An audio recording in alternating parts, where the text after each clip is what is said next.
सभी भाई बहनों को जय श्री राम। दोस्तों, आज के वीडियो में हम 3 उपाय के बारे में बात करेंगे जिन उपाय के करने से आपके जो घर में नेगेटिविटी है, जो भूत प्रेत तंत्र मंत्र बाधा है, वो समाप्त हो जाएगी। ये 3 उपाय आपको करने हैं और इन 3 उपाय को आज के वीडियो में मैं डिटेल में बताने वाला हूँ। पहला जो उपाय है इसको मैं 2 भागों में बांटूंगा। पुरुषों के लिए जो जेंट्स होते हैं और दूसरा महिलाओं के लिए, या फिर आप संयुक्त रूप से करना चाहते हैं तो मैं तीसरा तरीका बता दूंगा। जैसे अगर माताएं और बहनें हैं तो उनको जो प्रयोग करना है वो करना है कपूर का और इलायची का। हरी वाली जो छोटी इलायची होती है उसका प्रयोग करना है और आपको अपने घर के 4 कोनों में इसको रख देना है शनिवार की रात को। अगर आपको हमारे यहाँ से कोई मंत्र मिला है जो मैंने आपको दिया है तो आप उस मंत्र का जाप कर सकते हैं, अन्यथा आप अपने इष्ट के बीज मंत्र का जाप करेंगे। और कितनी बार जाप करना है? जितनी देर आप कर सकते हैं, ठीक है। 5 मिनट, 10 मिनट, 15 मिनट, जितनी बार आप जाप कर सकते हैं उतनी बार आपको जाप करना है और फिर इस सामान पर आपको 3 बार फूंक मार देनी है। और ऐसा करने के बाद अपने घर के चारों कोनों में इस सामान को रख देना। और रविवार को सुबह उठकर कोशिश करें थोड़ा जल्दी उठें, ऐसा नहीं है कि 11-12 बजे उठें, जल्दी उठें और इस सामान को आप जला दें। जलाने का प्रोसेस ये रहेगा कि पहले से कुछ कपूर रख लेना जो जल रही हो और उसके ऊपर ये सामान डालना। ऐसा मत करना कि इसको रख के जलाना है, ठीक है। पहले से कुछ जलता हुआ होना चाहिए, उस पर रखकर उस पर इसको डाल देना। तो माताओं और बहनों के लिए हो गया ये, अगर उनको कोई प्रॉब्लम चल रही है। अब पुरुष भाई बहनों के लिए क्या है? उनको इलायची की जगह कपूर के साथ लौंग लेनी है और सेम प्रोसेस आपको फॉलो करना है।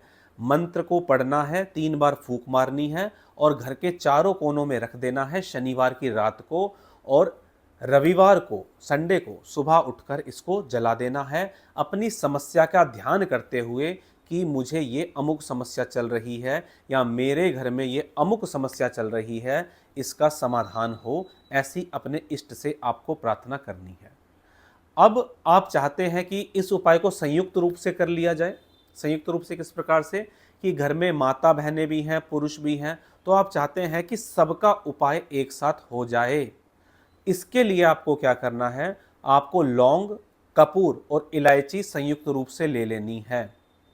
कितनी कितनी लेनी है वो मैं बता देता हूं। कपूर के लेना आप 8 टुकड़े, इलायची के लेना आप 6 टुकड़े और कपूर और जो लौंग है वो लेना आप 9।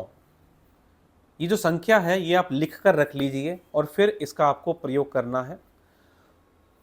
जैसे मैंने 9 बताया तो वो 9 एक कोने के लिए हुई, अलग अलग कोनों के लिए अलग अलग प्रकार से आपको प्रयोग करना है और सुबह उठकर इसको जला देना है।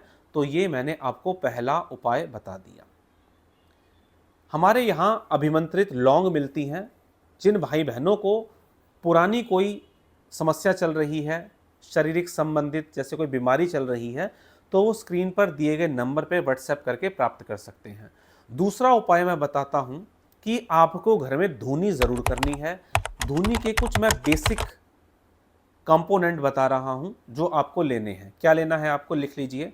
100 ग्राम लेनी है आपको कपूर, 100 ग्राम लेनी है आपको गूगल, 100 ग्राम लेनी है आपको लोबान और 100 ग्राम लेना है आपको सफ़ेद वाला चंदन। चंदन आप 50 ग्राम ही लेना। और जो लोबान है उसको कूट लेना, पीसना नहीं है। तो 4 बेसिक से कंपोनेंट हैं जो मैंने आपको बताए हैं, इनको पीस लीजिए। हमारे यहाँ से कोई मंत्र मिला है तो उससे अभिमंत्रित करिए, नहीं तो अपने इष्ट के बीज मंत्र से अभिमंत्रित करिए और डेली इसको सुबह शाम घर में धुनी दीजिए। और जो मंत्र मिला है आपको उस मंत्र को पढ़ते हुए घर के मुख्य द्वार पर इसको रख देना है और इस उपाय को रोज करना है। सुबह शाम नहीं कर सकते तो एक दिन करिए, ज़रूर करें। और रोज नहीं कर पा रहे तो मंगलवार और शनिवार ज़रूर करिए। मेरी तरफ से जो आपको एडवाइस है वो यही है कि रोज करिए।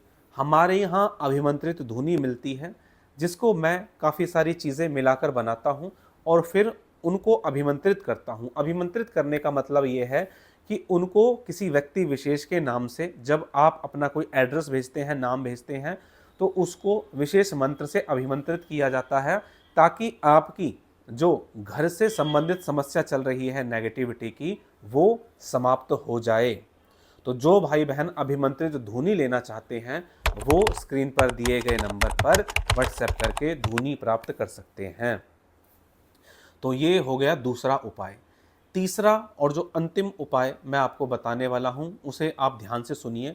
उसको शुरू करने से पहले मैं बता दूं कि हमारे यहाँ ललित ज्योतिष समाधान पर अगर आपको कोई इस प्रकार की तंत्र मंत्र बाधा की समस्या चल रही है, तो आप अपॉइंटमेंट बुक करके उस समस्या का उचित समाधान प्राप्त कर सकते हैं। इसके अलावा बहुत से भाई बहनों का ये कहना था कि हवन हमारे यहाँ भी नहीं हो रहा, तो अब मैंने हवन शुरू कर दिए हैं हर प्रकार की समस्या के लिए, जैसे अमावस्या पर हवन, पूर्णिमा पर हवन, तंत्र बाधा काट हवन, महामृत्युंजय हवन। इस सब की लिस्ट हमने बनाई हुई है। जो भाई बहन करवाना चाहते हैं करवा सकते हैं।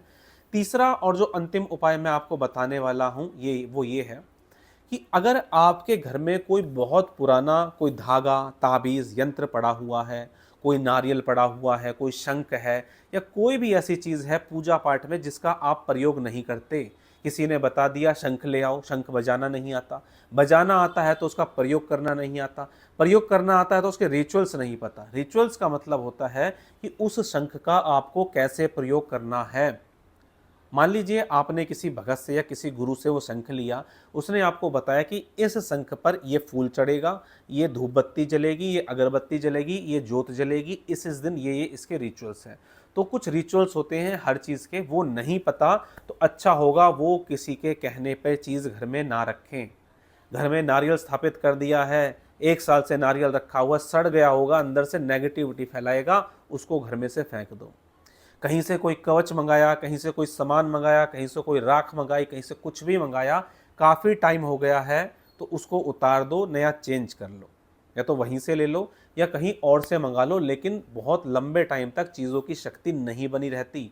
आप सोचे कि आपने कुछ पहना हुआ है और 5 साल तक उसकी शक्ति बनी रहेगी, तो भूल जाइए, ऐसा बिल्कुल भी नहीं होता है। उसको चेंज करना पड़ता है, क्योंकि 1 साल के अंदर आपके घर में कोई ना कोई डेथ हो जाती है खानदान में, या कोई कोई बच्चा जन्म ले लेता है, या कुछ ना कुछ ऐसी चीज़ हो जाती है जिससे चीज़ें खंडित हो जाती हैं, तो वो चीज़ ले लो। और घर में कोई भी ऐसा सामान पड़ा हुआ है जिसका आप प्रयोग नहीं कर रहे, लंबे समय से प्रयोग नहीं कर रहे, तो मेरी रिकमेंडेशन ये है कि या तो उस सामान को आप बेच दो अगर आप यूज़ नहीं कर रहे, और यूज़ कर सकते हो तो उसको यूज़ कर लो, लेकिन उसको पड़ा मत रहने दो कि पता चले कि आपका कोई जूता चप्पल 3 साल से रखा हुआ है और आप उसका प्रयोग नहीं कर रहे। आप ऐसा करते हैं तो वो उसमें नेगेटिविटी अपना वास बना लेती है। तो ये जो मैंने 3 उपाय बताए हैं, आपके घर में अगर आपको परेशानी लग रही है तो ज़रूर करें, और आप देखेंगे कि इसके आपको बहुत अच्छे रिजल्ट देखने को मिले। दोस्तों, हमारे चैनल ललित ज्योतिष समाधान पर पहली बार आए हैं तो चैनल को सब्सक्राइब कर लें, क्योंकि इस प्रकार के वीडियोस मैं बनाता रहता हूं। जो भी भाई बहन इस प्रकार की समस्या से जूझ रहे हैं, उनके लिए मैं वीडियोस बनाता रहता हूं। और चैनल को सब्सक्राइब कर लें, और वीडियो अच्छा लगे हो तो इसे लाइक ज़रूर करें। चलिए, आज के वीडियो में इतना ही। मिलेंगे इसी तरह की जानकारी के साथ अपने अगले वीडियो में। तब तक के लिए जय श्री राम।